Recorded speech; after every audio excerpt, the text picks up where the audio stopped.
வணக்கம். சிவன் மாந்திரீகம். இந்த மாந்திரீகத்தில் எருக்கன் இலையில் எதிரிகளை அழிப்பது இல்லை, எதிரிகளுக்கு துன்பங்களை கொடுப்பது எப்படி? எருக்கன் இலை நம்மளுடைய எதிரியாக இருக்கட்டும், பகைவனாக இருக்கட்டும், துரோகியாக இருக்கட்டும், அழிக்கணும்னு நினைக்கிறது தவறு, அவங்கள விட்டு விலகணும்னு நினைக்கிறது தான் நியாயம். எதிரின்றவங்களும் சரி, துரோகி என்று சொல்கிறவங்களும் சரி, பகைவர்களாக இருந்தாலும் சரி, அவங்க எதிரின்றதை எதிர்க்காவே எல்லாம் கெட்டது செய்கிறவங்க தான் எதிரி. துரோகின்றவங்க நமக்கு பின்னாடி பள்ளம் பறிக்கிறவங்க, நம்மளுடைய எல்லா வகையான அசைவையும் தெரிஞ்சு என்ன செய்ய போகிறோன்னு தெரிஞ்சு அதுக்கு மாற்று வேலையை செய்து கெடுதல்களையும் கஷ்டங்களையும் துன்பங்களும் தர்றவங்க துரோகிங்க. ஒரு மனுஷனுக்கு எதிரியும் இல்லை, துரோகியும் இல்லைன்னா அவங்க வாழ்க்கையில் போராடவே இல்லைன்னு அர்த்தம். எந்த ஆசையும் இல்லைன்றது அர்த்தம். ஆசை இல்லாத மனிதனாக இருந்தால் அவங்களுக்கு எதிரி, துரோகி, பகைவர்கள் யாரும் இருக்க மாட்டாங்க. அந்த மாதிரி கூட இருக்காங்க, ஒரு சிலரை நான் பார்த்துருக்கேன். ஏன்னு கேட்டிங்கன்னாக்கா, எதிர்க்காவே திட்டினா கூட காதில் கேட்டு கேட்காத மாதிரி போயிடுவாங்க. அவங்களும் முடிஞ்ச அளவுக்கு திட்டிட்டு இவ்வளோ நேரம் திட்டு இவ்வளவு வேஸ்ட்டாக போயிடுச்சேன்னு சொல்லிட்டு அவங்களே திட்டிக்கிட்டு போயிடுவாங்க ஒரு சில நேரத்தில். அப்படிப்பட்ட ஒரு சிலர் இருக்காங்க. ஆனால் இந்த எதிரிகளை அழிக்கணும்னு கேட்டிங்கன்னாவே அதுக்கு எருக்க இலை தான் செய்யணுமா? வேறு எதுவும் வழி கிடையாதா? இது செய்தாவே போதும். இன்னொரு ரகசியமும் இருக்குது. தும்பச்செடி இருக்குது பார்த்தீங்களா? தும்பச்செடியில் இது இந்த தும்பச்செடின்றது எல்லா வயல்வெளியிலையும் இருக்கும், இல்லைன்னா மோட்டு நிலங்களில் இருக்கும், தரிசு நிலத்தில் இருக்கும். இதை விட பேய் தும்பை இருக்கு பாருங்க. அந்த பேய் தும்பையோடைய இலை இல்லை, அந்த பூ மாதிரி இருக்கும். அந்த பூக்குள்ள குலைவிங்க போய் கூடு கட்டிடும். இந்த ரகசியமெல்லாம் எங்கேருந்து தெரிய போகுது? அந்த குலைவிங்க கூடு கட்டிட்டாக்கா அந்த பேய் தும்பன்னு எதுக்கு தெரியுமா பேர் வந்தது? அதை வச்சு பேய் ஓட்டுறது, பேய் இது பண்ணுறது, அது எல்லாமே இருக்கட்டும். துஷ்ட ஆத்மாக்களை ஓட்டுறது செய்கிறது எல்லாமே பேய் தும்பை வச்சு செய்வாங்க. பேய் அவரை, பேய் பீர்க்கன், பேய் தும்பை இதெல்லாம் வச்சு செய்வாங்க. கவிழ்த்தும்பை இல்லை, பேய் தும்பை. கவிழ்த்தும்பை என்பது கேட்டிங்கனாக்கா அந்த இலை பச்சையாக இருக்கிற இலையவே திரி மாதிரி திரித்து விளக்கில் போட்டு எரிச்சாங்கன்னாக்கா, விளக்கு ஏற்றும் போது திரி போடும் இல்லையா, அந்த அளவுக்கு எரியும். அது சஞ்சீவி மூலிகையில் வரக்கூடிய உயர் வகையான மூலிகையில் கவிழ்த்தும்பையும் ஒன்று. கருவூமத்தம், கருநுச்சி, அதே மாதிரி கேட்டிங்கன்னாக்கா கவிழ்த்தும்பை, அப்புறம் வெள்ளை கண்டாங்கத்திரி, வெள்ளை விஷ்ணு கிராந்தி, இது எல்லாமே மிக உயர்ந்த மூலிகையில் வரக்கூடிய ஒரு அந்த மூலிகையிலே மிகவும் உயர்ந்ததாக வருவது. இது சஞ்சீவி மூலிகைக்கு இணையானது. சஞ்சீவி மூலிகைன்னு சொல்லிட முடியாது, அதுக்கு இணையானது. மகா மூலிகைன்னு சொல்லுவாங்க அது பேர். அது மூலியமாக பல வியாதிகளும் மாந்திரிகளும் சித்து விளையாட்டுகளும் விளையாட முடியும். அதையெல்லாம் அதுக்கப்புறம் சொல்லிக்கிட்டு வரலாம். முதல்ல இது பாருங்கள். இப்போது அந்த பேய் தும்பை என்ன பண்ணுவாங்கன்னு கேட்டிங்களேனாக்கா, அதில் வரக்கூடிய பூவாகப்பட்டது தும்பச்செடியில் தும்பப்பூ வெள்ளையாக இருக்கும், அப்படியே பளிச்சுன்னு தெரியும் பார்க்குறதுக்கு.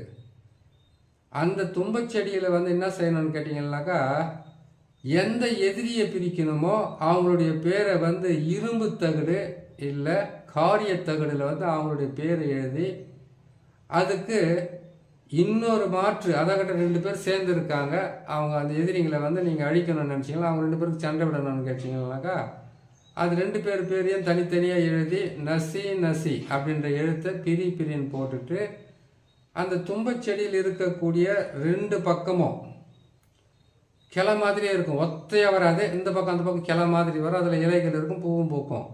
இந்த கிளையில் ஒன்று, அந்த கிளையில் ஒரு தகுடை கட்டிட்டு அதுக்கு பிரிவின மந்திரங்களை சொல்லி, அதான் வித்தியாசம் சொல்கிறேன் இல்லையா, அந்த மாதிரி மந்திரங்களை சொல்லி அதுக்கு மந்திரத்தை சொல்லி முடிச்சுட்டு அந்த 2 கிளையும் 2 கையில் படார்னு உடச்சி வலது பக்கத்தில் இருக்கிறது இடது பக்கமாக, இடது பக்கத்தில் இருக்கிறது வலது பக்கமாக மயானம் இடுகாட்டில் போட்டாக்கா அவங்க 2 பேரும் ஜென்ம பகையாகி பிரிஞ்சு போயிடுவாங்க. அது அதுக்கு இன்னும் சில விதிமுறைகள் இருக்குது, அப்படி செஞ்சுக்கலாம். இந்த பேய் தும்பை இருக்குது பார்த்தீங்களா, அந்த பேய் தும்பனுடைய அந்த பூ வரக்கூடிய இடத்துல பார்த்தீங்கன்னா சிவப்பு அப்படியே கட்டிங்கனாக்கா ரத்த சிவப்பாக வரும் அந்த பூ. அந்த பூவெல்லாம் கொட்டுனதுக்கப்புறம் அதுக்குள்ளே பார்த்தீங்கன்னா சிறு சிறு துளைகளாக இருக்கும், அதுக்குள்ளே போய் குலைவி கூடு கட்டிடும். அந்த குலைவி கூடோடு என்ன பண்ண, குலைவெல்லாம் ஓட்டக்கூடாது, அதை அப்படியே கொண்டு வந்து அதுக்கு பிளாஸ்டிக் அப்படியே சொன்னோம்னா நம்மளை கொட்டிடாதா அப்படின்னு கேள்வி வரும். ஏன்னாக்கா கேள்வி கேட்கறதுக்கு தான் நம்மளால் முடியுமே தவிர செய்து பார்க்கறதுக்கு முடியாது ஒரு சிலரால். அதுக்கு அந்த காலத்தில் ஒரு டவுலோ துணியை போட்டு சுற்றி எடுத்துகிட்டு வந்தாங்க. இந்த காலத்தில் தான் இருக்குதுங்களே, எவ்வளவோ சொன்னாலும் கேட்காத கவரு, அந்த கவரை போட்டு அதில் போட்டு நல்லா மூடிட்டு அப்படியே கொண்டு வந்து என்ன பண்ணுவான்னு கேட்டிங்களானாக்கா, ஒரு மண் பாத்திரத்தில் மண் சட்டியில் வச்சு கற்பூரம் போட்டு எரிப்பாங்க. எரிக்கும் போது குலைவி ஓடிடாதா அப்படின்னு ஒரு கேள்வி வரும். ஓடத்தான் ஓடும். அதுக்கு தகுந்த மாதிரி 2-3 கவரை கூட போடுங்க, இல்லை 2-3 துணியை கூட போட்டு வச்சு அதை எரித்து அதோடு சேர்த்து யாருடைய பிரிக்கணுமோ, யாரை நீங்கள் அழிக்கணுமோ, யாரை எதிரி இல்லாமல் வாழ வைக்கணுமோ அவங்களுடைய ஃபோட்டோ, அவங்களுக்கு தேவையான சில பொருட்களை சேர்த்து வச்சு அதோடு சேர்ந்து வேப்ப எண்ணெய் எட்டி தைலத்தை போட்டு மைய மாதிரி உருவாக்கலாம். அந்த சாம்பலை கூட கொண்டு போயிட்டு அவங்க வீட்டு வாசல்லையும் அவங்க போகிற வரையில் காலில் படுற மாதிரி போட்டிங்கன்னா போதும். அவங்க வெறும் கல்லில் நடக்கிறது இல்லையே, 24 மணி நேரம் செருப்பு தானே போட்டு நடக்கிறாங்கன்ற சில கேள்வி வரும். ஆனால் அப்படின்னாக்கா அந்த காலில் மிதிச்சுக்கிட்டு போனால் கூட போதும், அதில் ஒரு துளி இருக்காதா. இதுவே வெண்கடுகளை கலந்து போடுறதும் இருக்குது, அதுக்கு பன்றியோட உதிரத்தை சேர்த்து அப்படி போட்டாலும் சரியாக வேலை செய்யும். இல்லை சில மாமிசம் கலந்த இதில் கலந்து போட்டாலும் நல்லா வேலை செய்ய ஆரம்பிக்கும். சரி, நம்ம ஒரு விஷயத்தை எடுத்துகிட்டு இன்னொரு விஷயத்துக்கு போயிட்டோம். இந்த எருக்க இலையில் நம்ம எதிரிகள் அழிக்கிறது எப்படின்னு கேட்டிங்கனாக்கா, நான் போட்டு இருக்கிற சக்கரத்தை பாருங்கள். அந்த சக்கரத்தை 4 கோடு போட்டிருப்பேன், நடுவில் 2 கோடு போட்டிருப்பேன், குறுக்கால 2 கோடு போட்டிருப்பேன்.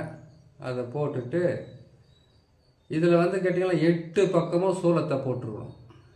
சூலத்தை போட்டுட்டு நசி பிரி நசி பிரி, எது அந்த வீடுகளில் தான் அதை எழுதணும். நசி பிரின்றதெல்லாம் சரிங்களா. அந்த வீடுகளில் அதை எழுதிட்டு அதுக்கப்புறம் என்ன செய்யணும், நாம் நசி பிரின்னு எழுதிடுறீங்க. அந்த கோடுங்க இருக்குது பார்த்தியா, அந்த கோடில் எதிரிங்களுடைய பேரை போட்டு எழுதணும். எதிரிங்க எத்தனை பேர் இருப்பாங்க, எதிரிங்க துரோகிங்க எத்தனை பேர் இருக்காங்க இல்லையா, அவங்களுடைய பேரையெல்லாம் அதில் போட்டு எழுதிட்டு இதுக்குள்ளார பார்த்தீங்களானாக்கா கற்பூரம், அவங்களுடைய ஃபோட்டோ, இல்லை அவங்களுடைய காலடி மண், இது எல்லாமே எதிரிகளை அழிக்கணுன்னாக்கா ஃபோட்டோ கட்டாயமாக தேவைப்படும். அவங்களுடைய பேர் எல்லாமே அந்த இலையை சுற்றி எழுதிட்டு அந்த ஃபோட்டோவை அதுக்குள்ளே வைக்கணும், கற்பூரத்தை அதுக்குள்ளே வைக்கணும். இதோடு சேர்ந்து எட்டி குச்சியை வைக்கணும். இதோடு சேர்ந்து நாம் முடக்கொட்டான் கீரை சொல்கிறாங்க இல்லையா, அந்த வேரை வைக்கணும். அதில் வச்சுட்டு இதை என்ன பண்ணணும், சாம்பிராணி வாங்கிட்டு வரணும். இதை நல்லா வெயிலில் இதெல்லாம் எழுதி முடிச்சுட்டு பேப்பர் அந்த ஃபோட்டோவெல்லாம் வச்சு பேப்பர் மாதிரி மடித்து கட்டிட்டு அவங்களுடைய காலடி மண் ஃபோட்டோலாம் வைக்கிறீங்க இல்லையா, வச்சுட்டு அதில் போட்டு எழுதி இதே சக்கரத்தை ஒரு தகுடுலையும் எழுதலாம். அந்த தகுடை எழுதிட்டு அதை அவங்களுடைய பேரெல்லாம் போட்டு இந்த சக்கரத்தை தகுடில் போட்டு எழுதிட்டு இந்த தார் ரோட்டில் வண்டியெல்லாம் போகுதுங்க பார்த்தீங்களா, வண்டி போகும்போது தார் ரோடுனாக்கா அதில் சின்ன பள்ளமெல்லாம் ஏதாச்சும் ஒன்று இருக்கும், அதில் அது மிதிக்கிற மாதிரி இருக்கணும். அது மிதிக்கிற மாதிரி இருந்து அந்த வண்டி ஏறி இறங்கும் முதல்ல அது மேலே மிதிக்கிற மாதிரி 4 நடமாற மாதிரி இருக்கணும். அந்த மாதிரி இடத்துங்களில் அதை வச்சா எந்த எதிரியாக இருந்தாலும் நெசிஞ்சு போவாங்க, பல வகையில் கஷ்டங்களை அனுபவிப்பாங்க. ஒன்றாச்சு இந்த இலையை மடித்து ஃபோட்டோவெல்லாம் வச்சு இதை நல்லா காய வச்சு இதை எரிக்கணும். இதை எரித்து சாம்பலாக்கி இந்த சாம்பலை கொண்டு போய் போட்டாலும் அந்த எதிரிங்க இருக்கிற இடம் தெரியாமல் ஊரை விட்டு ஓடுறது, வீட்டை விட்டு போகிறது, வீட்டுக்குள்ளே சண்டை போடுறது, குடும்பத்தில் சண்டை போடுறது. இப்போ எதிரிங்களை எருக்க இலையை வச்சு அழிக்கிறதுன்னு கேட்டிங்கன்னாக்கா, எதிரின்னா யார்? ஒரு மனுஷனுக்கு நித்தமும் தொல்லை கொடுக்குறவங்க, தலைவலியாக பேசி தலைவலி கொடுக்குறவங்க, போகும்போது வரும்போது இம்சையாக இருக்கும், வாய் தகராறு, கை தகராறு, குடும்பத்தில் பிரச்சனமான கஷ்டம் எத்தனையோ கொடுக்குறவங்க இருக்கிறாங்க எதிரிங்க. ஏன் கடனை கேட்டு தொல்லை பண்ணுறவங்க கூட இருக்கிறாங்க. இல்லைனாக்கா வீண் வம்புக்கு வர்றவங்களும் இருக்காங்க. அப்படிப்பட்டவங்களவே இந்த மாதிரி எளிமையான வழிகளை செய்து இதை எரித்து இதோடு சேர்ந்து சாம்பிராணியும் சேர்த்து ஏதாவது ஒரு இடத்துல போயிட்டு நம்ம 4 குச்சியில் அடுப்பு கறியை போட்டு எரித்து இந்த சாம்பலையும் அந்த சாம்பிராணியும் கலந்து புகையாக விட்டோம்னாக்கா அது கூட போயிட்டு அவங்களுக்கு தொல்லையை கொடுக்க ஆரம்பிக்கும். இல்லை வெறும் சாம்பலை போட்டாலும் தொல்லை கொடுக்க ஆரம்பிக்கும். சாம்பிராணின்றது தெய்வத்தினுடைய பொருளாச்சே. அந்த வாசனை ஒரு பொருட்லையே இந்த மாதிரி கெட்டதை செய்ய முடியுன்ற கேள்வி வரும். சாம்பிராணின்றது மனமூட்டப்பட்ட ஒரு பொருள், மனமாக கிடைக்கக்கூடிய ஒரு பொருள் தான் சாம்பிராணி, கற்பூரம். இது எல்லாமே ஒரு மனுஷன் மண்ணுக்காகவும் பொண்ணுக்காகவும் பெண்ணுக்காகவும் அடிச்சுக்கிட்டு செத்துக்கிட்டு இருக்கிறாங்க. தங்கத்தை பூமியில் தான் கிடைக்கிது, இதுவும் பூமியில இருந்து தான் கிடைக்குது. உங்களுக்கு நித்தமும் பிரச்சனையை கொடுக்குற எதிரியோ துரோகியோ பகைவனோ யாராக இருந்தாலும் அந்த எதிரியையும் பகைவரையும் துரோகியும் அழிக்க வல்லது. ஏன்னு கேட்டீங்கன்னாக்கா, நீங்கள் விலகி போனாலும் அவங்க உங்களை விடமாட்டேன்றாங்க, மன கஷ்டமாக பேசுகிறாங்க, துன்பமாக பேசுகிறாங்க, இல்லை பேசுகிற வார்த்தையில் 4 பேருக்கு முன்னாடி அசிங்கப்படுத்தி அவமானப்படுத்தி பேசுகிறாங்கன்னாக்கா, இதை பயன்படுத்தி செய்து பாருங்கள். உங்களுடைய எதிரி, உங்களுடைய துரோகி, உங்களுடைய பகைவர்கள் உங்கள் கண்ணு முன்னாடியே அழியிறத நீங்கள் பார்க்கலான்னு சொல்கிறேன். சரி, இத்தனை பதிவு போட்டுட்டோம். ஒரு நல்ல மந்திரம் ஒன்று சொல்கிறேன். அந்த மந்திரமாகப்பட்டது எதிரிகளை அழிக்கவும் பயன்படும்.